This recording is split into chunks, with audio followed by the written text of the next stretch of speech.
Okay, it's got to 10 o'clock, so let's make a start. Welcome everybody. So this is our final webinar in the series. I certainly am going to be a bit disorientated next Wednesday at 10 o'clock. I don't know if anyone else will be as well. I've got quite used to this being part of my weekly routine now. And thank you very much for those of you who've been on this journey the whole way through. It's been great to work with you, and hopefully we'll continue to hear from you. So today's webinar, we've got 3 of us on the line. So there's me on the left, and as ever, I'm very happy to answer questions about the course overall, as well as anything about the content that we're specifically covering today. And then we've got Keith. Keith, do you want to say a quick hello? Hello, everyone. So my name is Keith Kimper. I'm the technical lead for the Demand Capacity Program. So the models you'll be seeing are, as I like to sometimes say, my fault mostly. So yeah, if you've got any questions about that, please do ask away. It's a good opportunity for you to get information from the source, so to speak. Thank you very much, Keith. And we've also got Natasha supporting us today. Natasha, do you want to say a quick hello? Good morning. If you have any issues, just pop it in the chat box and I'll be happy to help. Brilliant. Thank you very much. So in terms of what we're covering today, we'll have a quick introduction as normal, and then we're looking very specifically at the challenges that have been introduced because of COVID. So as we've covered previously, and we've kind of alluded to a couple of times, a lot of what we've been covering was designed before COVID was really part of our working lives. And a lot of the principles are exactly the same no matter what, which is why we really wanted to cover those first. But there obviously are aspects in terms of the reality of modelling and how it pans out, which are quite different, or at least it's useful to factor Data in. management. So we're just going to be looking at that and how that kind of works, and also looking specifically at the updated core model, which Keith designed in quite short order. I have to say it was quite impressive turnaround time, in order to try and factor in some of those different variabilities. So if you haven't done already, please do join the Slido. So there's the QR code for today, or you can just go onto the website and put in #DC7. And we'll be using that in just a minute for our standard kind of check-in question. So if you haven't already linked up, now's a good chance. So just to get a bit of a sense of how everybody is on this rather grey Wednesday morning, we've got our emoji sliding scale of how you're doing. Natasha's added in a few slightly different options this time, which makes me smile anyway, so I hope other people appreciate it. So if you can go into Slido and just select which emoji feels like it represents you at the moment.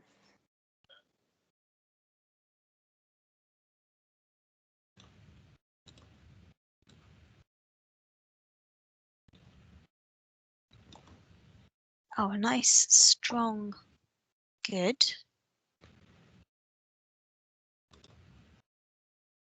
Happy hump day. So that's our new one for this week. I'm quite liking it.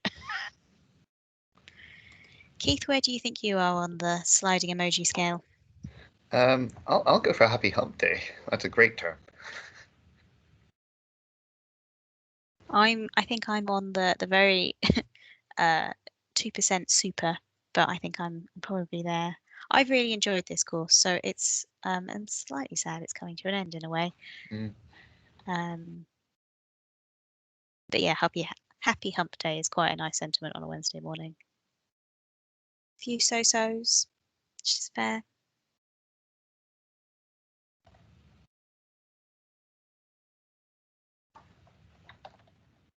Brilliant. Thank you, guys.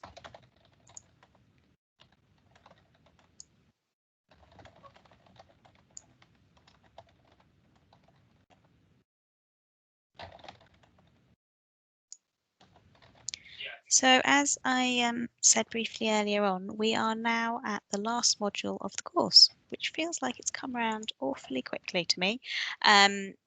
We've covered all of the previous modules so far, and now we're on this kind of last one, which is specifically looking at COVID.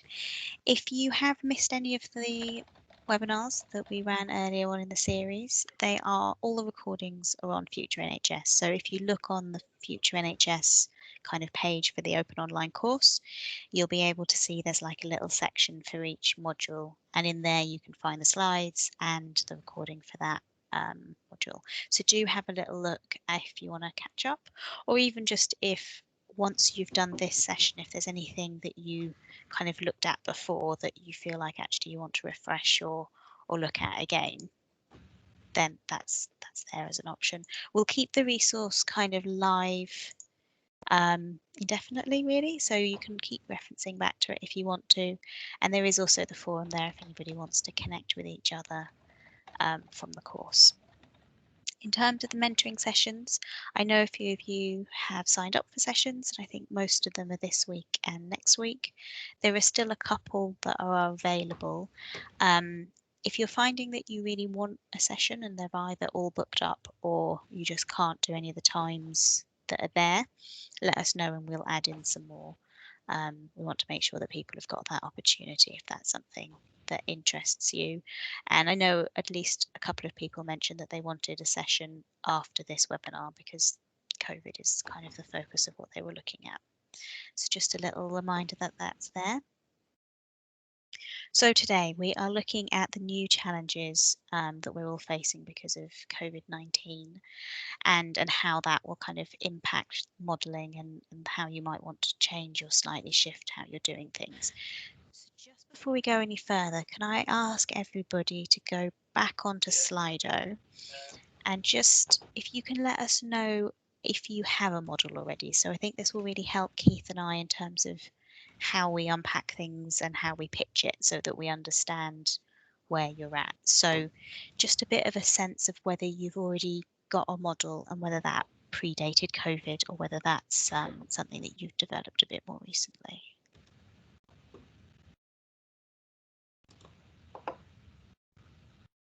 Okay, so for most of you, you haven't yet modelled, you haven't kind of got an active model yet that you're using.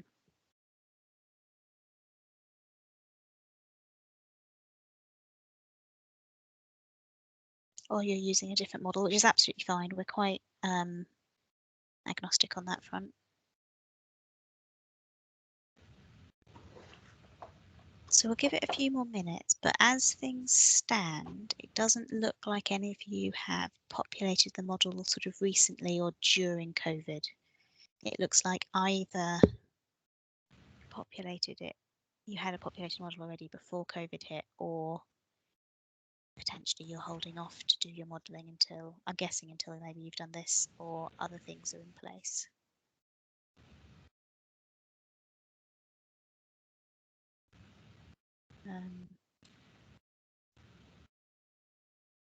Oh yeah, I've seen the message. We will be doing a high complexity walkthrough. I need to get that date in for you. I'll make sure that that is available as an option for people. Okay, so Keith, it looks from this as if most people are sort of starting. A few new votes coming in. It looks like for most people they're starting their modelling now effectively.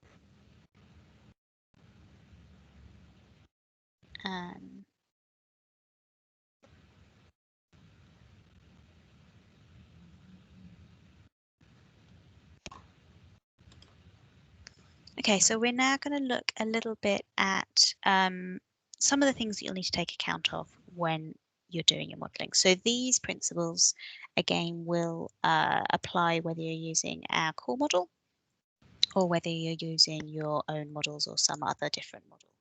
In terms of the principles, as ever, they are kind of, to a certain extent, universal, but these are also what we've factored into our updated model. So you'll be able to use it either way. Keith, I don't know if you wanted to talk through some of the points you've got on the slides here.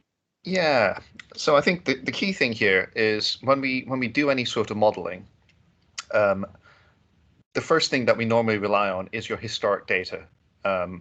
And you use that as your basis of what you think is going to happen next. And that's a basic principle of any sort of forecasting analysis. Now, obviously, with COVID taking place, that's thrown quite a significant spanner into the works. And there's a couple of ways we can actually go forward from here. One is that the incidents of the past 8-9 months have kind of imposed a sort of change in behavior on people. But during that time frame, some of the illnesses that people would normally be coming in for, that people would be seeking assistance for, that doesn't necessarily mean that, the instance of coronary heart disease, for example, or the need for care in the community has in any way kind of diminished because magically, COVID's taken over everything else. So if we look at demands prior to the period where we've had these significant changes, that might be a good starting point to start our assumptions from. The other side of it could be that if you're looking at something like mental health, for example, there might be anticipated changes in your baseline demands because there might be fundamental changes in the behavior or in the incidence or prevalence of particular conditions because of the situation. So some of that insight, you might need to actually have some discussions about where you think the projections are likely to go.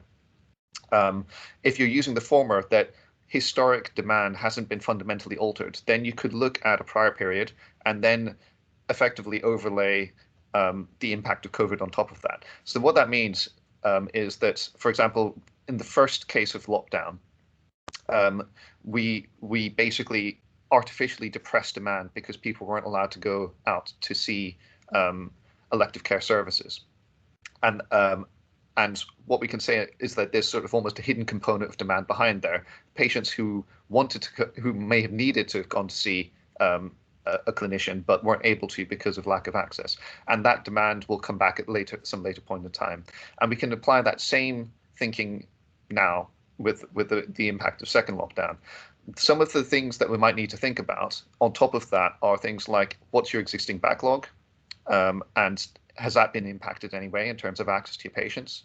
How quickly you're expecting this depressed level of demand because of restricted access to elective care to return back to your normal or kind of nominal level of demand, and then in the future what the new level of normal might be. So once again, thinking about will it return to historic baseline levels plus a little bit more for typical growth based on your population rates, or if you're talking about expected increase in demand because you're looking at a condition that might have been impacted by the changes that have occurred since. So some of these discussions are quite wide and complex. The best point to start is to give yourself a couple of scenarios. What's your normal level based on demand, say, a year ago? So you can take a slice of data, and it's okay to do that as long as you've actually clearly stated the assumptions and the risk associated with it, and what the likely outcomes are if you're not quite right. So what happens, using data from a year ago, for example, as your projection for what, as an estimate of what your return to baseline is, or if you have intelligence about what the projected kind of population levels of demand might be. So you may have, for example, with your commissioners or your STP, someone who's done some epidemiological analysis and can give some projections, and you can integrate that back into your demand analysis. So those are the two kind of possible options in terms of what you might be able to see, and give you some options for actually starting to plan. And the key thing here is that, if you talk to any forecaster, and we're talking to a number of academics in the field who are super clever, they're pretty much unanimous in their kind of in their conclusion that some of this is a little bit finger in the wind stuff. So they can give you options, but fundamentally it's about the risk analysis of what you think you need to do to prepare your service for the upcoming months.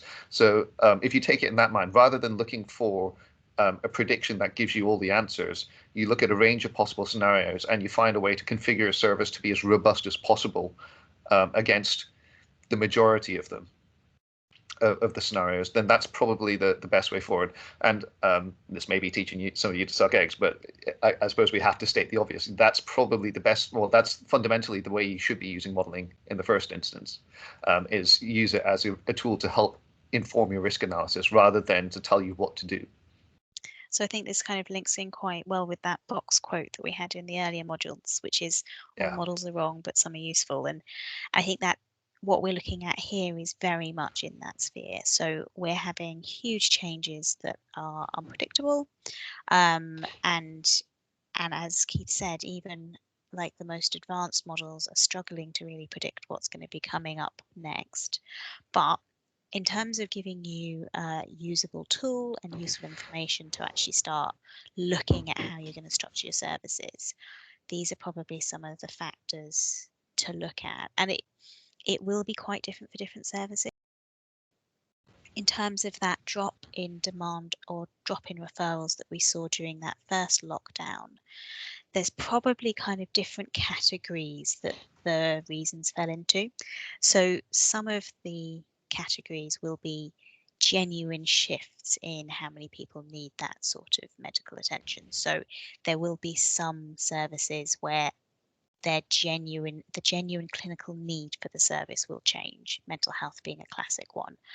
The lockdown is having quite a big effect on people's mental health. So you are likely to see a genuine change in demand because of COVID. Whereas there are others that actually, cardiac conditions, etc., probably people are going to be needing the same amount of care that they would do normally. And you'll really have to look at that on a case by case basis in your services. So when we're looking at this, we sort of group it slightly in terms of actual clinical change of need or change in clinical need rather, patient behaviour. So are people not coming in because they're scared of going into a hospital, or are they not coming in because they don't want to put a strain on the system? They're like, oh no, I'll wait until it's a bit quieter. Then there's also public messaging. So early on in lockdown, people were kind of under the impression that they should initially they were encouraged not to come into hospitals, but then I think people for quite a while afterwards continued to feel like they shouldn't, hence the messaging we've needed to send out in terms of do go and get things checked out if you need to. So I think in terms of your individual services, look at the shape of your demand and how it's changed, and then think about which one of those feel like they're ongoing changes and which ones do you think are going to kind of reset back to normal. And you'll probably find that the future is a bit of a mix of both. But it's about just giving yourself that starting point where you can kind of begin to understand the range of what you might be expecting and plan for that accordingly.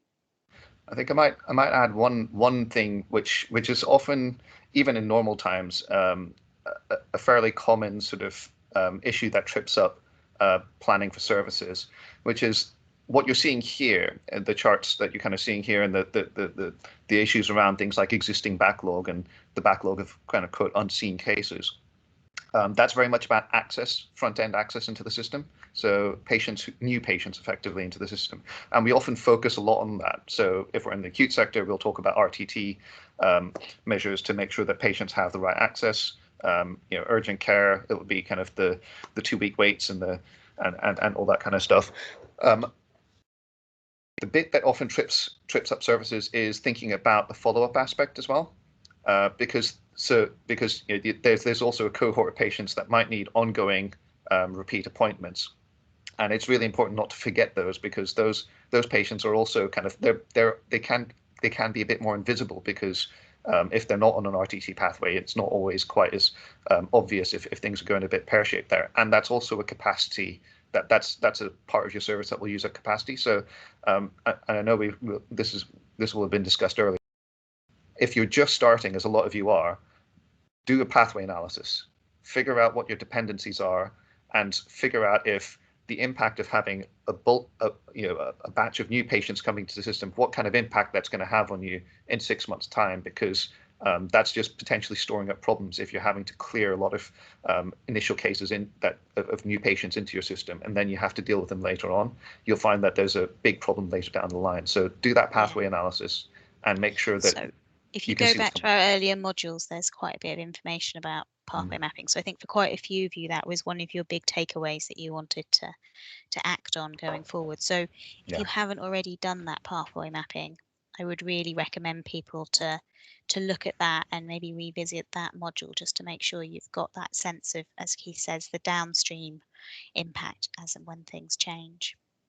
So in terms of thinking about your own services, so think about the projects you're working on, the services you're looking at, and potentially what it is that you're wanting to model. Again, if you can go onto Slido and just give us a little, just give us some idea about what it is that you're planning to factor in when you're looking at adjusting your demand. Because I think it'll be slightly different for different people, but I'd be amazed if there wasn't a little bit of overlap between different people. So if you can think a little bit about what you're going to adjust for, and if you're in a commissioning environment rather than in a kind of running a service setting, maybe think about the factors that you would want to see reflected in the model. So if you were looking at a model someone else was working on, what would you want to see, or what do you think would change for the services that you're commissioning?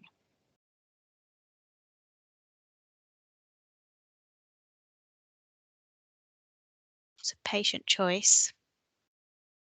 I think the patient behaviour bit of it's going to be really interesting because we don't really have a precedent for this, so we don't know what to expect in terms of ongoing, what patients are choosing and how that impacts what they're going to do. Yeah, historic seasonal variation. Yeah, and I think that will be a really interesting. Well, from an analytical point of view, it'll be interesting to see how that interacts with some of the issues around patient behavior with COVID as well. Less capacity due to PPE. Yep. Absolutely. Although we will be touching on the capacity aspects in just a second. So hopefully you can hold on to that thought. Patient complexity, big one there. Remote services. That's a really good point. So that's actually a really good point to raise.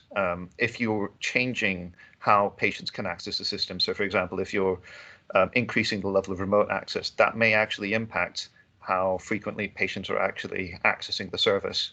And there's kind of almost two sides to that.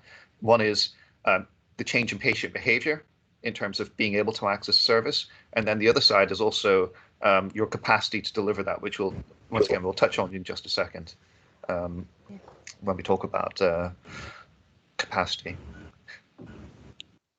Subsequent COVID waves. This is something Keith and I have spoken about a fair bit actually, that I think when we originally went into lockdown the first time round, most of us were modelling or planning for like one big hit. It does feel like now it might be a series of different kind of responses and levels of service delivery.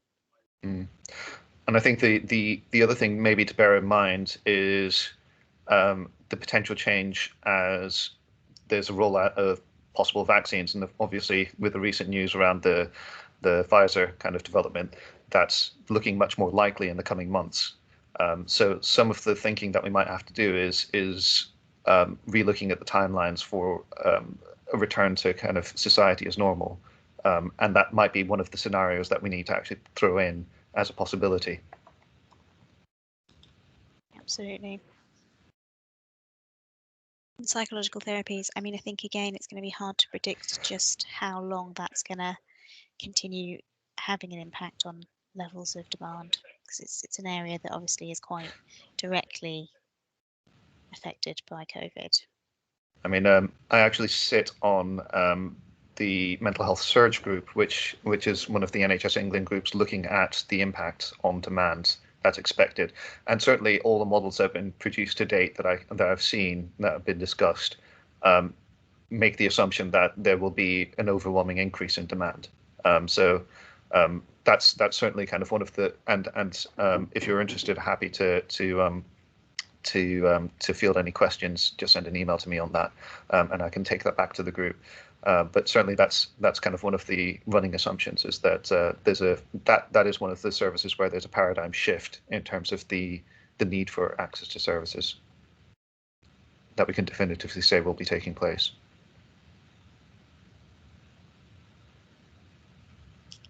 So that is the demand side of things. Capacity obviously is also very much changing, and we sort of touched on that a little bit when people were talking about PP, because that's one of the big changes that we've seen already. So we've now got a slide which really is just focusing in on that capacity side of things. So I might throw a few words in if that's all right, Alice, because so I think there's some really insightful comments that were made earlier about what to consider in terms of the capability of the service. And one of the things I want to kind of outline here right at the start that might be helpful is drawing a clear distinction between impact of demand on your service, which is about patients coming into your service. That's kind of the front end of stuff. And then there's also the capability to provide clinical resources, which is what, kind of how I'm defining available capacity on this side. And if you can kind of almost separate out the two, that kind of helps you to differentiate. Otherwise, it can get a bit of a muddle when you're talking about impact of one on the other. And the key differential is that in terms of capacity, as a service manager, you probably have a bit more control over this part of things than over patient demand, generally speaking. And the things to really think about, some of this you'll have touched on earlier. What did your service look like before as your starting point in terms of your capacity? And once again, if you're just starting on this, you may not have anything at all, which is almost a good place to start, as good a place to start as any, because it gives you the opportunity to start from a clean slate and review everything right from the start. If not, if you've got transformation plans that are being affected, then you have to bear those in mind, because chances are your service will have changed in the last 9 months because of COVID. So using your historic plans may not be a valid starting point because of those changes. So it's first, the sense check is, if you've got those plans, check that they're still valid. If not, you may have to just go through the whole exercise again. And part of that will be validating, making sure it's clinically and operationally validated, rather than just simply relying on kind of electronic rotas and clinic templates and things like that. This and really also links into that sort of detective work that we were talking about in the first few modules. So when Matthew says you need to be a detective, I often think it's the capacity side of things that this most applies to. I mean, it applies to everything, but there is something about kind of cultivating your curiosity. And if most of you are looking at modelling services for the first time, it can be quite a good, excuse is the wrong word, but it can be a good opportunity to really look at things afresh and how are things running now? How have things changed? What changes do we want to keep, and what changes are we quite looking forward to getting rid of again? Yeah, and there's almost three ways to look at this, that might be helpful to kind of ask yourself in terms of questions. So taking into account kind of some of the things that you can see here around things like what does your pathway look like? How should it be working? What are the upstream, downstream effects? And also bearing in mind the possibility for things like staff redeployment to COVID-related support efforts. So, for example, if you're needing to take staff to deliver vaccines as a potential for one thing, or to be redeployed for part of COVID care in the Nightingale hospitals, for example, taking all that stuff and pushing that to one side as a scenario, possible scenarios. When you're actually looking at your capacity, it's kind of three things to look at. One, what does it look like now? And that's kind of building that detective picture, that bit of detectiving to say, first of all, what the staffing rotas look like, who have we actually got in place, who's actually caring for what, and what are kind of overall levels of responsibility, which might be of a special importance in complex areas. So someone mentioning patient complexity, that's where you probably have that impact. If you've got patients that are working, that are being delivered sort of almost multidisciplinary team care, as you might get in community mental health and some of the more complex acute services, then that's something that you'll really need to dig into. So that picture of what does it look like now, almost what should it look like? What were you expecting it to look like? And that's kind of thing, looking at not only the clinical pathway, but also your establishment versus your in-post. So, are you actually waiting for posts to be filled? Are there kind of lags that you're expecting because of things like new staff in place that need to ramp up over time. So all those things need to be kind of factored in.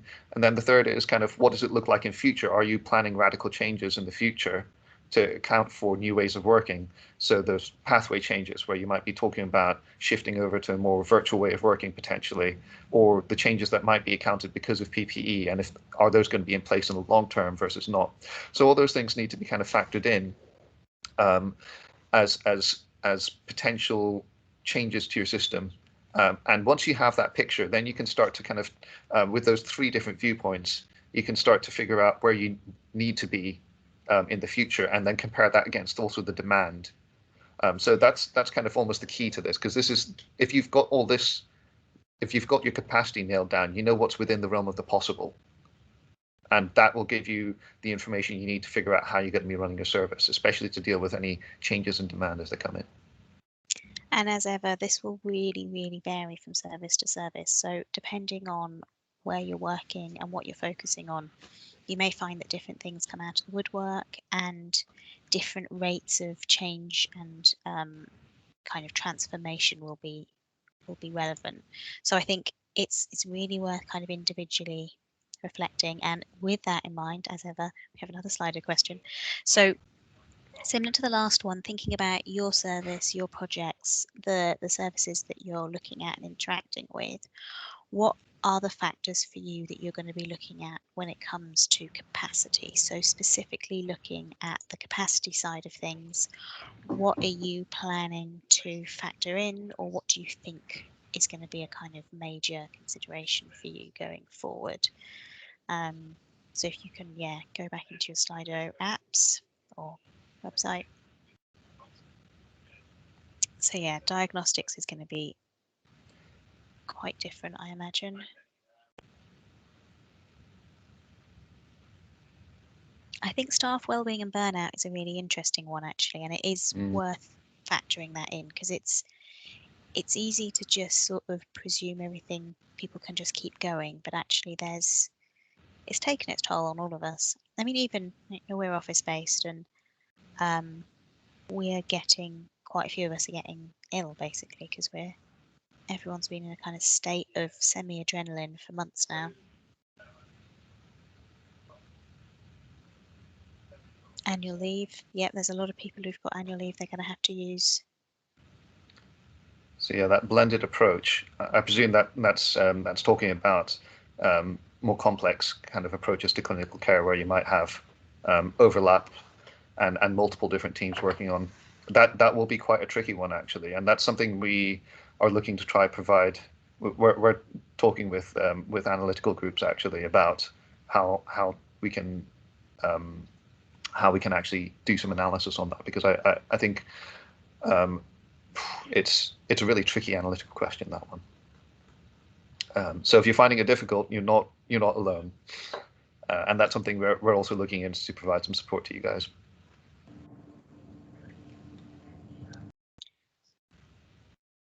So we've got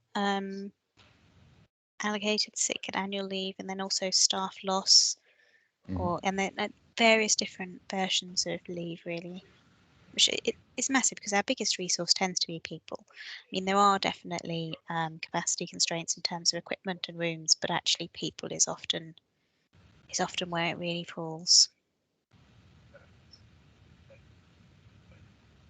PPE and cleaning time, yeah, that's definitely one that people have been grappling with since the beginning of COVID, because it adds quite a lot of time to the overall appointment. If you're interested in looking at some of these aspects that people were in terms of PPE and capacity, etc., there was a series of webinars in the summer that we ran, which was specifically looking at COVID and how people have adapted their services. So I would encourage you to have a look at that section and maybe rewatch some of the webinars, because there's some really good content in there in terms of real life services and how people have adapted. There's one saying quantifying database admin. That's an interesting one. Not to pick on anyone in particular, but whoever wrote that, I don't suppose you want to elaborate on that, because that's quite an interesting one to hear. Do unmute yourself if you're on mute. Hi, my name's Jeremy. I'm from Oxford Health. Yeah, I added that because I'm just aware that different databases have different efficiencies, and one of the issues we've had is that the particular database that we work with, which is Care Notes, can be inefficient, and I think it's a factor that varies depending on the trust, because I think it'll be influenced by their business information team as well, so that can hopefully help make it more efficient. It's just a factor I thought was worth considering.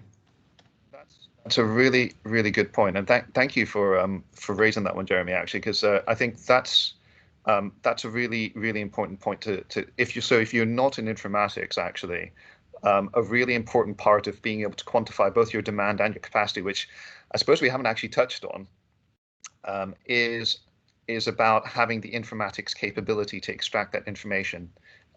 And that works in parallel with the detective work that we talk about. So I've just put up a link to something on our Futures NHS website, which is what I call the informatics roadmap. It's part rant, part discussion, really. It's a matrix that looks at the different aspects of informatics you might need to think about, because there is also a fundamental assumption which was almost unstated, and I'm really glad you brought it up because of that, which is you need to be able to get that information from your electronic systems one way or the other, and that might require some development work if it's not easily accessible. So that's something to bear in mind as well, in terms of timeframes. If you don't have it, you may need to develop that capability. So that link I put up leads to an Excel database or spreadsheet which gives a matrix which looks at some of those on a sliding scale, almost from, we've got things on bits of paper to we have an all singing, all dancing sort of database that we can instantly extract information from, with lots of capable analysts that can help out. And your trust may lie somewhere, your organization may lie somewhere along that spectrum. And if you need to get from one place to another, that needs to be factored in as part of your development work. So yeah, thank you, Jeremy. That was a really good one. So just to kind of look at the model now that we have adapted, I say we, Keith, very much, not me. I didn't do any of that at all. So we're going to be looking at a variation of the core model. So a few of you joined the optional walkthroughs that we did a couple of weeks ago, and I think a lot of the rest of you have watched the kind of animated walkthrough. So I'm hoping the core model will be fairly familiar, but just as a bit of a recap, we are looking, what the core model really looks at is steps in a linear process. So we're looking at a service where people are referred in, there's a certain amount of interaction, and then people are referred out. I know we've had a couple of requests for a walkthrough of the high complexity model, and we will make sure that happens. And that is more looking at kind of caseload and where people are referred in and then seen at a certain level of frequency, and that amount of frequency might increase or decrease. So just as a bit of a reminder of what the core model does and doesn't cover, it's for those sorts of linear processes. So then what Keith and his team did was update the core model when COVID first really hit, to really kind of factor in a few of the elements that we've been talking about here. Keith, do you want to just talk through what the main changes have been? Sure thing. So it's a couple of things, well, three things that fundamental things that we've poked around with, so to speak. One is understanding that a lot of people have started getting involved in doing forecasting themselves and creating projections. We've adjusted the demand section so that you can actually put in your own forecast, and I think this just accounts for some of the real complexities that might be there in terms of what you're putting in your demand. So previously, we assumed there's a sort of steady state that we could actually rely on with some seasonality thrown in. That's all gone out the window. So now you can actually throw in your own forecast, and it'll just read it as given that that's kind of what your demand's going to be, as opposed to taking the percentile demand as before. Secondly, we've done some adjustments to the demand so that, first of all, you can do some scenario modeling. So you can actually throw in different types of scenarios and then load them up one after the other, and it shows what the impact of those different scenarios are. Secondly, there is a section that we've added that will actually look at the specific impact of a lockdown scenario. So what happens if you're imposing a depressed level of demand through reduction of access to elective services, and then a sort of gradual increase in that demand back to historic baseline levels, basically. And it estimates, based on that, what the kind of quote unseen level of demand is, assuming that the historic level was going on as before. So those patients simply didn't have access, but they still need to be seen. And we'll see how that works in just a second. And then finally, we've also adjusted the capacity so that you can actually add in different capacity templates, because once again, understanding that there's any number of different capacity scenarios that are being thrown around, and they're being configured in quite specific ways. We've just adjusted how you can enter capacity to be a bit more specific, so that you can actually save different scenarios and also enter them on almost week-on-week basis, just to help kind of with the in detail planning that might be necessary as part of the recovery of your service. So those are kind of the main changes that we've thrown in there. In terms of how we're hoping the tool will be used at the local level. So if you're working at service management level, then this is basically part of your operational planning. So this is a way to structure how you're actually gathering your information, to get it all kind of into one place, to put in the different scenarios, to do sense checks, and to do the initial planning of recovery services. Your window might be kind of the next 6 months, 12 months sort of thing. At a service pathway level, so if you're looking a little bit more strategically, then this is talking about modeling each of the different parts of your pathway and identifying the key parts of your service which might be a bottleneck, because those are the things, if you recall back to things like the theory of constraints, those are the things which will affect the flow of patients through your system the most. So for a lot of services, it'll be diagnostics, for example, will be the key element, and being able to model the key constraints within that and think about how you might be able to use that to the best effect, so you're utilizing your scarcest resource more efficiently. That's kind of part of how you'll get the information necessary to both identify and then think about how you can actually improve that service. And it'll also give you an idea at a macro scale or a more strategic scale of what the red lines are in terms of the maximum capacity throughput, so that you can think about what impact that'll have on things like waiting lists and things like that. And then for strategic planning, basically, for really strategic planning, you've got the capability to put different scenarios in, and then start to think about what happens if we have third, fourth kind of surges, for example, and start to play kind of what if in terms of scenario planning.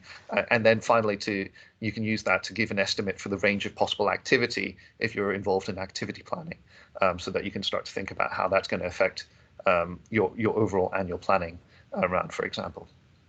So those are kind of the three different levels that we're expecting this to be used. Although, of course, if you're using it in any other way, we'd be interested to hear that too, because there's lots of practical and very real world applications in that sense. So I know that there are a couple of folks who are talking about, are we going to get a walkthrough? You certainly are. What I need to do is just share my screen. There we go. So hopefully everyone can see this. If not, raise your hand or make a noise or something like that. But what we've got here is the updated core model. And you'll know that because it's got a version 3 stuck in front of it somewhere. We'll be having the links right at the end to show you where you can actually pick this up. It's all on our Future NHS website. Because we're going through a much faster pace of updates than normal, we're not actually updating it directly to our main website at the moment, but we have uploaded it to a open source code base called GitHub, where you can basically download it. So it just makes it a little bit easier. But the flip side to that is we are updating it as we go. So you might find new versions with little tweaks to the interface as we get feedback. So this is all happening in very much real time as we're going at the moment.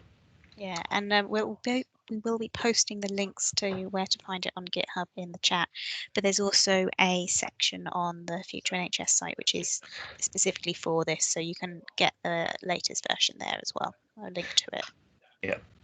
So in terms of this walkthrough, very quickly, I'm going to make the assumption here, even if folks are seeing this particular tool for the first time, if you've seen the walkthroughs that have either been done in the course of this open online course, or if you've seen the video walkthroughs, you should have a working knowledge of how the core model works. I'm not going to go into too much detail on that.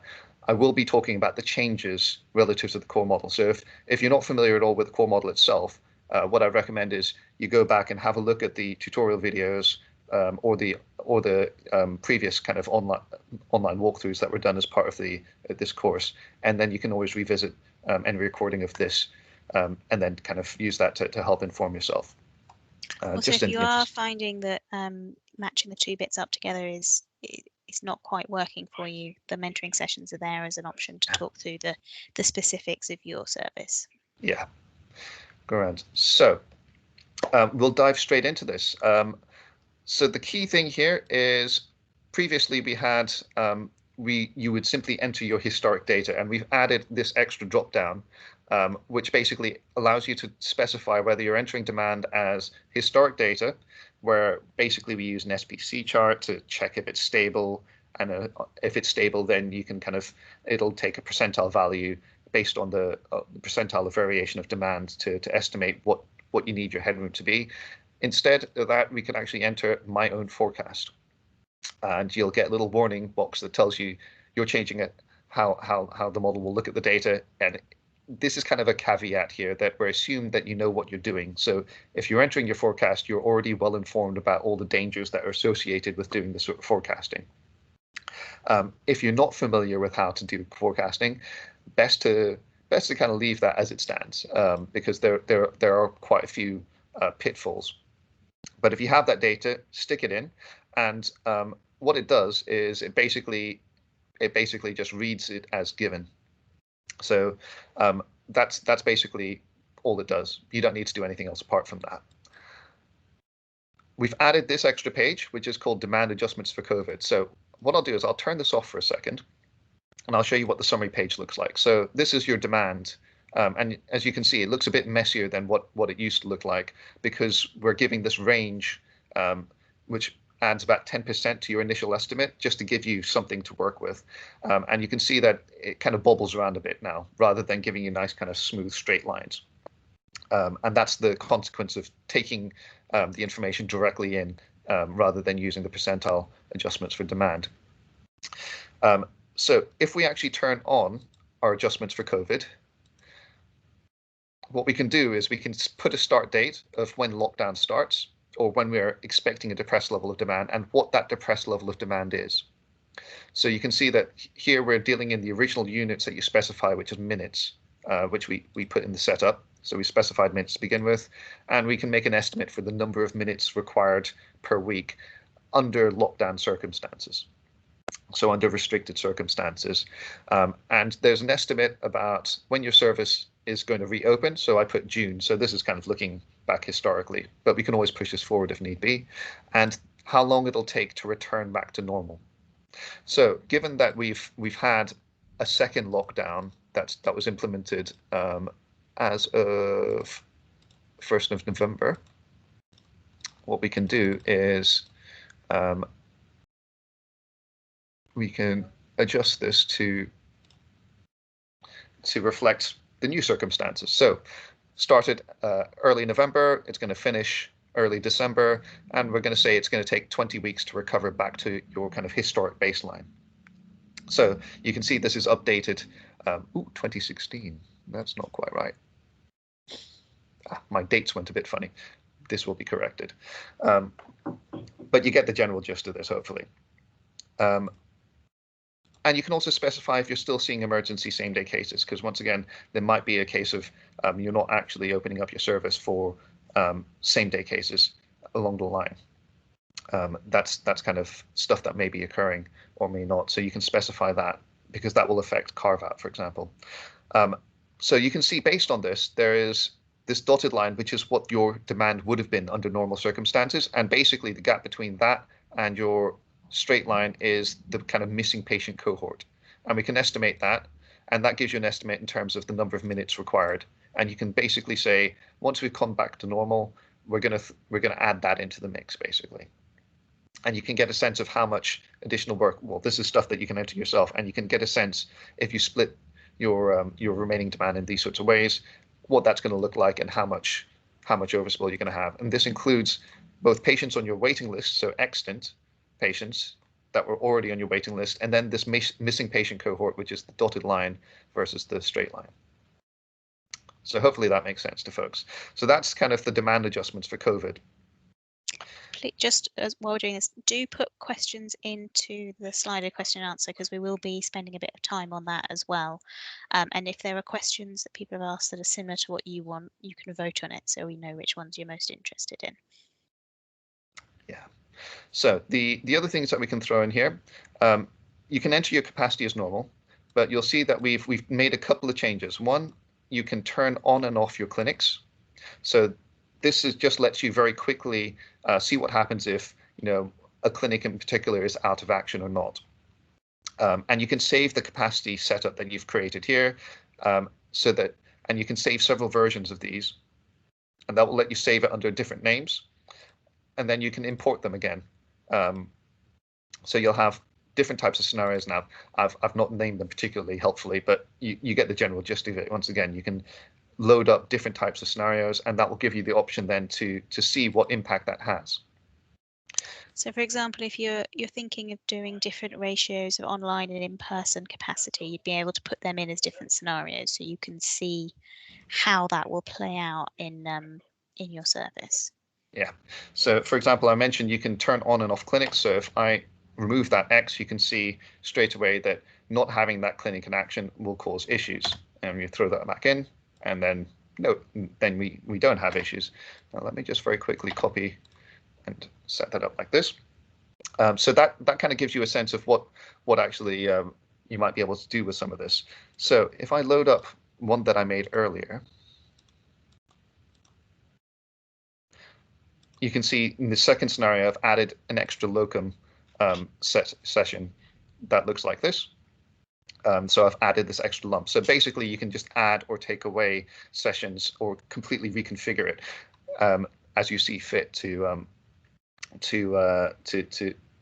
better match your capacity to the demand profile that you can see. The other thing that you can also see, obviously we can turn on or off clinics on a week-on-week basis. So adding an X will turn on a clinic for a given week. And if you remove all the figures altogether, you're basically averaging it out across the whole year. So let me just give an example of that. So that function will work in much the same, well, exactly the same way as the core model always has. We've got a couple of questions that have come in, Keith. So just, is this a good point to interrupt, or is? If I just throw in one extra thing, the change that we've made is in this is that you can also enter your minutes directly. So you can see we've actually added specific numbers here. Zoom in on that, Keith. I don't know about you, anyone else, but it just looks like a bunch of ants from where I am. Yeah, so we can see here, I've zoomed in, we've added specific capacities in terms of numbers. So you can actually add, say, 140, and it gets very big. But you get the general gist of it. Let me change that to minutes, and that might look a bit more sensible. There we go. Nope, that went wrong. There, that's better.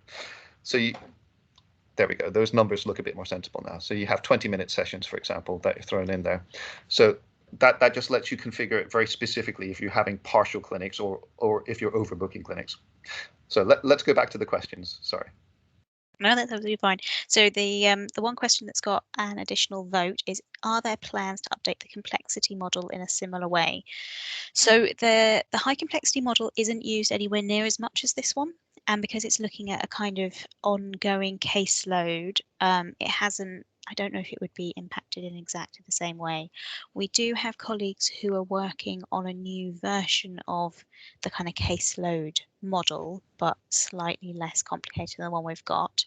And we can certainly talk to them about factoring it in. The main reason we haven't as yet added in these sorts of additions to it is, in all honesty, no one's asked for it. Is that fair, Keith? Yeah. So the intermediate model, I suppose we could call it, is currently a work in progress, and is being pushed through as a high priority piece of work because it's needed. But as you said, Alice, I think it's not been specifically asked for in terms of the high complexity one to date. But of course, we can update that as and when kind of demand increases for that kind of tool. So yeah, if people are using the high complexity model and are wanting to talk through how to factor COVID into that, absolutely book yourself in a mentoring session, and we will be able to kind of help talk you through that. But I think it will be quite a small number of people, so we probably will keep it to individual mentoring sessions. So we've got a question from Martin. Monitor the waiting time between all appointments, not just the RTT ? Should show any post RTT waits. Absolutely. And this isn't something that's necessarily covered directly in this model, although if we go to the pathway stage, so this model, the core model, it's generic in that it can be applied to both start RTT pathways, start of RTT pathways, as well as ongoing pieces of work for follow-ups and things like that.